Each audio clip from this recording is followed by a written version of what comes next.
육신이 상하고 마음이 아파 고통 있을 때 표적이 나타나 내 마음을 그리고 내 몸을 치료하시고 고치시면 좋겠다. 부러진 뼈가 그냥 딱 붙으면 좋겠다. 우리 신경이 온전하고 강건해서 벌떡 일어나 뛰면 좋겠다 하는 표적을 필요로 하고 있습니다.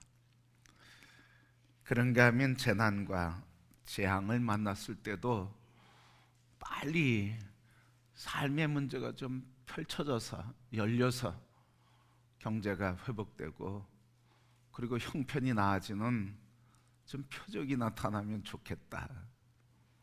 그래서 많은 사람들이 가끔 갑자기 복권이라도 맞았으면 좋겠다 그런 생각을 합니다. 국가적인 위기 속에서도 이 위기와 분열, 분단의 장벽이 속히 제거되면 좋겠다. 그것을 위한 이적이, 표적이 나타나기를 소원하고 있습니다. 오늘 그리스도 안에서 하나님 여전히 우리에게 표적을 보여주시는 줄 믿습니다. 그러기에 성도 여러분, 여러분의 삶에 늘 표적이 있기를 주님의 이름으로 축복합니다. 그런데 한편 그리스도 예수 안에 있는 우리에게 아직도 하나님의 표적이 필요할까 하는 질문입니다. 여러분 어떠십니까? 우리가 참 표적을 원하는데 그리스도 예수 안에 있는 우리에게 정말 표적이 필요할까 하는 것입니다. 왜 그렇습니까? 우리가 표적인 그리스도 안에 사는데, 표적인 그리스도 안에 우리가 거하고 있는데, 표적이신 주님이 우리 안에, 내가 표적이신 주님 안에 있는데 더 무슨 표적이 필요할까 하는 것입니다. 여러분은 어떻게 생각하십니까? 늘 우리는 표적을 구하지만 그러나 정말 우리는 표적을 필요로 하고 있는가 하는 것입니다. 오늘 본문의 말씀은 이런 질문을 가지고 시작하고 싶습니다. 우리에게 표적은 필요한 것인가? 예수님의 제자들이 예수님과 함께 전도 여행을 떠나게 되었습니다. 떠나는데 배를 타고 갈릴리 호수 건너고 있을 때 제자들이 문득 자기들이 떡을 가져오지 않은 것, 있는데 살펴보니까 떡 조각 하나밖에 없는 것을 발견하게 되었습니다. 그리고 물밀듯 찾아오는 게 걱정이었습니다. 이 하나 가지고 어떻게 이 많은 제자들이 다 먹을 수 있을까 하며 떡 가져온 것을 잊어버리고 그래서 하나밖에 없는 것 때문에 근심하고 자기들이 수근수근하게 되었습니다. 그때 예수님께서 제자들에게 경고하면서 말씀하셨습니다. 바리새인과 헤롯의 누룩을 조심해라. 예수님의 제자들은 떡이 없는 것 때문에 걱정하고 있는데 예수님이 하신 말씀이 바리새인과 헤롯의 누룩을 조심하래요. 주의하래요. 이 이야기를 듣고 제자들이 아니 예수님 이상한 얘기 하신다 생각했습니다. 아니 지금 떡 걱정을 하는데 바리새인의 누룩을 조심하래요. 그래서 이상한 생각하신다 하면서 자기들끼리 수근수근거렸어요. 예수님 딴 말 하시네 이런 거죠. 그때 예수님께서 말씀하셨어요. 너희가 어찌 떡이 없으므로 수근거리느냐? 너희가 아직도 알지 못하며 깨닫지 못하느냐? 너희 마음이 둔하냐? 눈이 있어도 보지 못하고 귀가 있어도 듣지 못하냐? 또 기억하지 못하냐? 내가 떡 5개, 조각 떡 5개를 가지고 남긴 게 몇 바구니였더냐? 내가 떡 몇 개 가지고 4,000명을 먹이고 남은 조각이 몇 광줄이었더냐. 그러면서 하시는 본문의 말씀의 마지막, 아직도 깨닫지 못하느냐. 바리새인의 누룩을 조심하라 하시고 떡 없는 것을 걱정하는 제자들에게 아직도 깨닫지 못하느냐 하는 이 말씀이 우리에게 무엇을 말씀해 주고 계신 걸까요? 예수님께서 제자들에게 아직도 깨닫지 못하느냐고 책망하셨는데 제자들이 아직도 깨닫지 못하고 책망을 들어야 했던 이유는 무엇일까요? 오늘 주님께서 우리에게 염려하며 근심하며 걱정하는 우리에게 너희가 아직도 깨닫지 못하느냐 하시는 책망이 우리에게 들려질 수 있다고 하는 것을 말해주고 있습니다. 그러면 바리새인의 누룩은 무엇일까요? 저들이 깨닫지 못한 이 바리새인의 누룩은 무엇일까 하는 것입니다. 오늘 15절에 분명히 있는 것처럼 바리새인의 누룩과 헤롯의 누룩을 주의하라 그렇게 말씀하셨습니다. 이 누룩의 본래의 의미가 뭘까요? 바리새인의 누룩이라고 하는 바리새인의 누룩의 의미는 뭘까 하는 거죠. 그래서 조심해야 될 것은 무엇인가 하는 거예요. 바리새인의 누룩은 바리새인은 항상 표적을 구하고 표적이 없으면 믿으려 하지 않고, 그래서 예수님에게도 정말 당신이 하나님의 아들이거든 표적을 보여달라 했습니다. 오늘 본문 말씀도 11절 말씀에 보니까 바리새인들은 항상 표적을 구한다고 그랬어요. 본문 말씀 보니까 바리새인들은 항상 표적을 구하거늘. 그래서 예수님이 이걸 보시고 탄식하셨다는 거예요.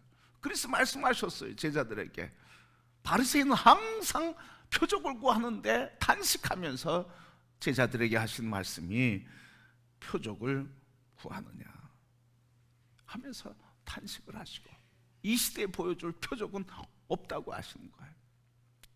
여러분, 오늘 바리새인들의 누룩이라고 하는 이 누룩의, 바리새인의 누룩의 특징은 바로 표적이에요.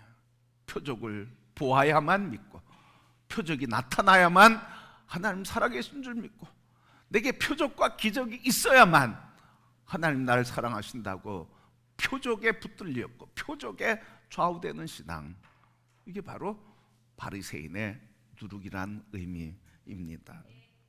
그래서 예수님께서 이 예수님 말씀하시는데 바리새인은 늘 표적을 구했어요. 마태복음 27장 40절 말씀, 이르되 성전을 헐고 사흘에 짓는 자여 네가 만일 하나님의 아들이었든 자기를 구하고 구원하고 십자가에서 내려오라. 아니 십자가에서 달려 죽어 가시는 예수님, 그를 향해서 밑에서 뭐라고 그러는 거예요? 너가 하나님의 아들이거든 표적을 보여달라, 내려와라, 표적을 보여달라고 얘기하고 있습니다. 헤롯도 표적을 기대했습니다. 누가복음 23장 8절 말씀, 헤롯이 예수를 보고 매우 기뻐하니 이는 그의 소문을 들었으므로 보고자 한지 오래였고 또한 무엇이나 이적 행하심을 볼까 바랐던 연고라. 헤롯이 예수님을 만나고 싶었어요. 왜? 예수님이 행하는 표적을 보고 싶었던 거예요. 여러분, 오늘 우리가 왜 예수님 만나고 싶습니까? 우리 가운데도 예수님 통해서 표적을 보고 싶어서 예수님 만나고 싶은 사람들이 있다는 거예요. 그것만이 아니라 오늘 11절 말씀, 바리새인들이 나와서 예수를 힐난하며 그를 시험하여 하늘로부터 오는 표적을 구하거늘 그랬어요. 그러니까 바리새인의 누룩이라고 하는 것 한마디로 얘기하면 표적이 없으면 안 믿는 거예요. 기적이 안 일어나면 안 믿는 거예요. 내가 기도하는데 기적이 안 일어나, 내가 어려움 당했고 기도했는데 하나님이 응답하지 않아, 그래서 하나님 안 계시는구나, 기도해도 소용이 없네, 예수 믿어도 소용이 없네, 나에게 이런 역사가 안 나타나네. 이런 눈에 보이는 가시적인 그리고 형식적인 그 틀에 붙들려서 신앙생활하는 사람, 이게 바리새인의 누룩이라는 의미예요. 그러게 성도 여러분, 오늘 표적이 없으면 예수를 믿으려고 하지 않는 이 바리새인, 문제 해결이 되지 않으면, 기도응답이 없으면 예수를 믿으려고 하지 않는 이 바리새인, 그것을 우리가 조심하고 경계해야 할 줄 믿습니다.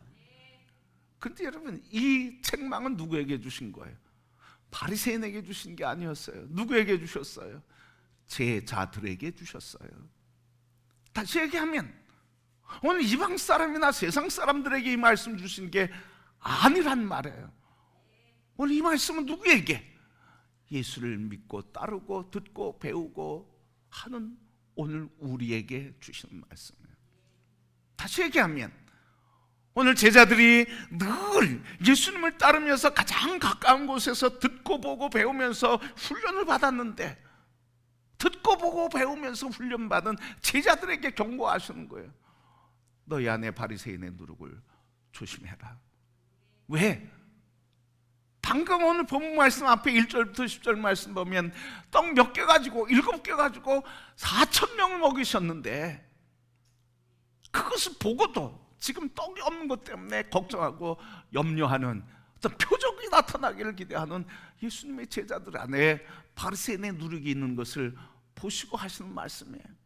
그 너희 안에 바리새인의 누룩이 들어오는 것을 조심해라, 경계해라 하시는 말씀이에요.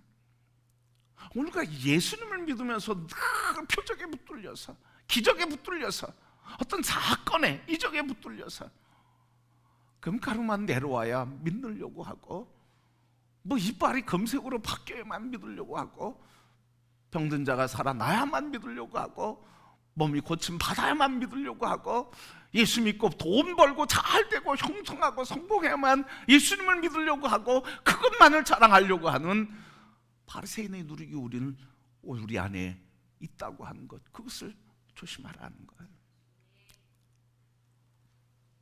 예수님 제자들에게 왜 조심하라고 그랬을까요? 그 의미가, 본질의 의미는 뭐라는 거예요? 성도 여러분, 오늘 이렇게 표적을 찾는 그들에게 예수님 하시는 거예요. 말씀하시는 거예요. 진정한 표적이 뭐냐 하는 질문을 하게 하셔요. 진정한 표적은 떡이 변해서 5,000명을 먹인 걸까요? 진정한 표적은 그 먹고 남은 광주리가 있어서 그게 진정한 표적일까요? 진정한 표적은 무엇입니까? 진정한 표적은 예수 그리스도죠. 누가복음 2장 12절 말씀, 너희가 가서 강보에 쌓여 구유에 누워있는 아기를 보리니 이것이 너희에게 표적이니라. 아멘. 누가 표적이라는 거예요? 떡입니까? 7광줄입니까? 12바구니입니까? 5,000명입니까? 그것이 표적이 아니라 예수 그리스도가 표적이라는 말씀이에요. 여러분, 이 사실을 잊지 말아야 돼요.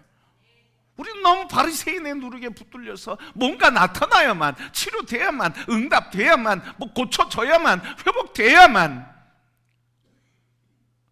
그러나 여러분, 병 중에서도 그리스도를 믿는 믿음으로 그 병을 감사하며 겸손하며, 주님이 나를, 약한 나를 알게 하시고 능력이신 주님을 붙들고 살게 하시는구나, 이걸 깨닫는 게, 예수 그리스도를 바라보는 게 기적 아닌가요? 그게 표적 아닌가요? 실패했어도 실패에 붙들려서, 실패에 짓눌려서 낙심하고 절망하고 좌절하는 게 아니라, 실패했어도 이 실패를 통해 주권자가 내가 아니라 내 생각대로 인생이 되는 게 아니라 하나님 은혜 안에 된다고 하나님을 바라보고 겸손히 엎드리는 것, 이게 표적 아닐까요? 오늘 하박국이 하나님 앞에 기도하고 탄식하며 기도했습니다. 하박국 3장 16절부터 19절 말씀 보면 이스라엘이 몰락하고 멸망 앞에서, 왕의 불신앙과 국민의 고통과 굶주림 앞에서 하박국이 기도했습니다. 그 고통이 얼마나 큰지 그가 표현하는데, 창자가 흔들렸고 내 입술이 바르르 떨렸고 뼈가 썩는 고통으로 내가 덜덜 떨고 있습니다. 무화과 나무에 감람나무의 밭에 우리의 외양간에 아무것도 없습니다. 여러분, 이 정도면 인생 끝났다고 봐야 되지 않을까요? 국가도 멸망하고 소출도 없고 생산할 수 있는 모든 삶의 터전을 잃어버렸어요. 얼마나 고통스러운지 창자가 뒤틀리고, 그리고 뒤틀리는 고통 속에서 뒤둥글면서 눈물과 소리와 고통에 신음하면서 떨고 있는 그 순간에 아무 표적도 일어나지 않을 그때 하박국은 이렇게 고백합니다. 나는 여호와로 말미암아 즐거워하며 나의 구원의 하나님으로 말미암아 기뻐하리로다. 여호와는 나의 힘이시라. 나의 발이 사슴 같게 하신다. 바위산을 만날지라도 나를 높은 곳에 다니게 하리로다. 이게 표적 아닙니까? 없어서 짓눌리고 굶주리고 고통스러운 그 고통에서 낙심하고 거기서 살아나는 것이 표적이 아니라, 그것만이 표적이 아니라 그 속에서도 하나님은 나의 사슴에 발이 되어주셔서 그 산 험준한 상이라도 거기서 사슴과 같이 뛰어다니리로다. 현재 이 고통과 아픔과 문제가 있어도 이 문제 속에서 하나님 나를 사슴되게 하셔서 지키시고 안전케 하시고 그 많은 난제들 중에서 뛰어다니며 안전케 하시는구나. 여러분, 덩머리 왕국 보니까 사슴들이 이 절벽 속에 이렇게 막 있어요.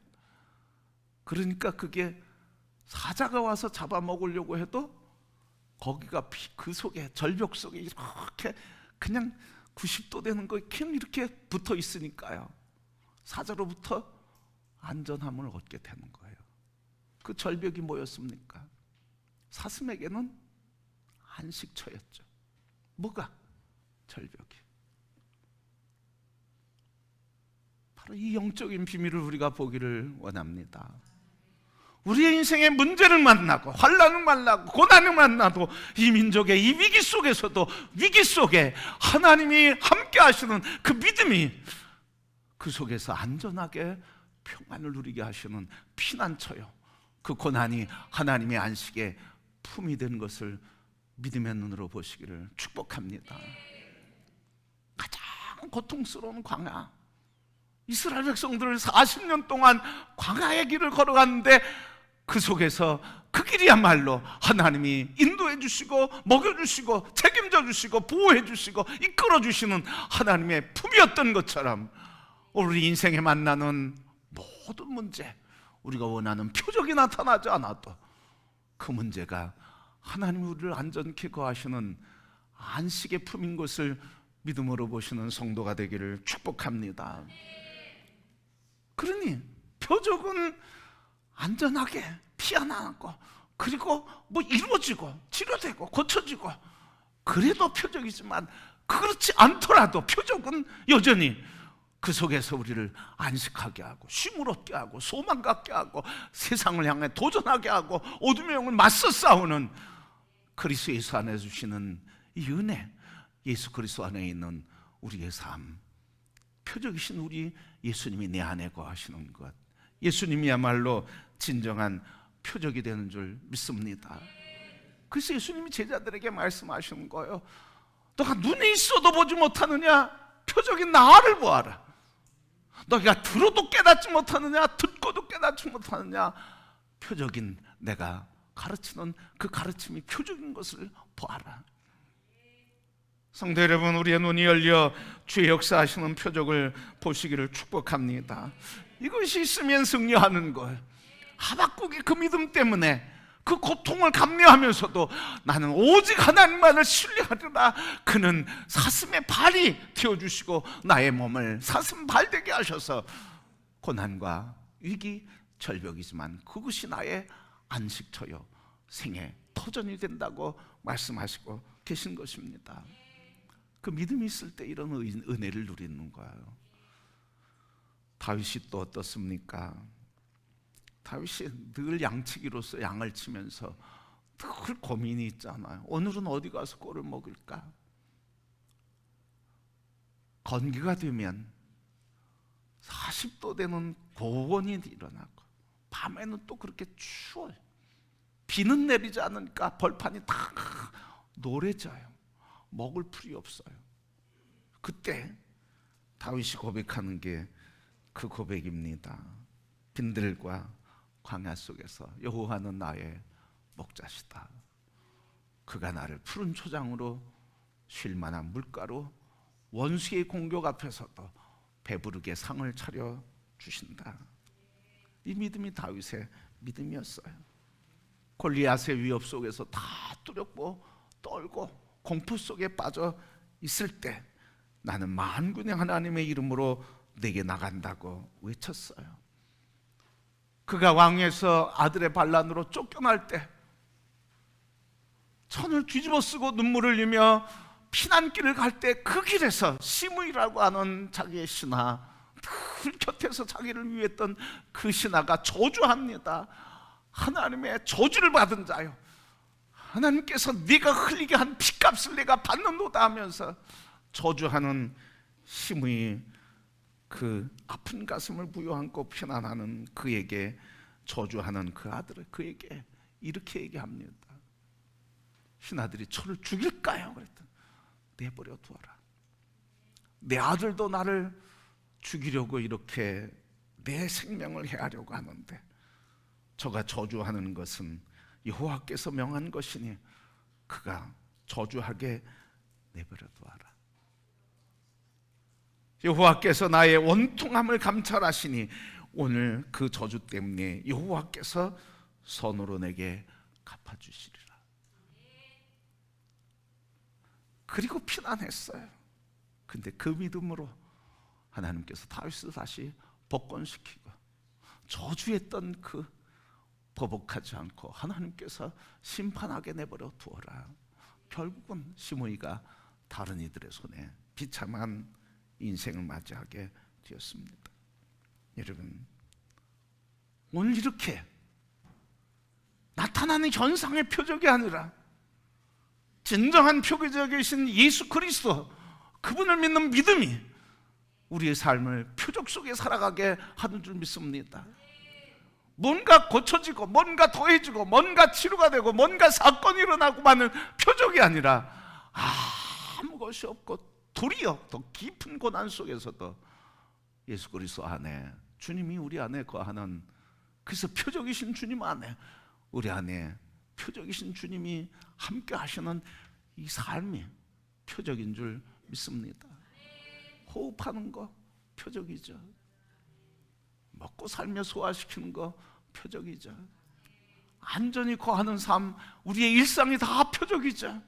모든 것이 다 하나님의 은혜, 모든 것이 그리스도 예수 안에서 우리를 사랑하신 그 은혜 살아가고 있는, 그래서 주님이 내 안에, 내가 주님 안에, 표적이 내 안에, 그리고 내가 표적 안에 거하는 이 삶이 은혜인 줄 알고 믿음으로 살아가는 성도들이 되기를 축복합니다. 그래서 더 이상 눈에 나타나는 것에 붙들려서 내 신앙을 거기에 묻고 살아가는 삶이 아니라 진정한 표적이신 예수 그리스도에게 나를 붙들어 매고 주님이 내 안에 거하신 그 삶에 순종하며 살아가는 그 삶이 될 때 우리는 표적에 좌우되지 않고 그 믿음의 삶 안에서 하나님의 역사를 누리며 살아가는 성도가 될 줄 믿습니다. 우리에게 바리새인의 누룩은 더 이상 필요 없습니다. 우리에게는 진정한 표적이신 예수 그리스도만이 진정한 표적이 되어 주시는 줄 믿습니다.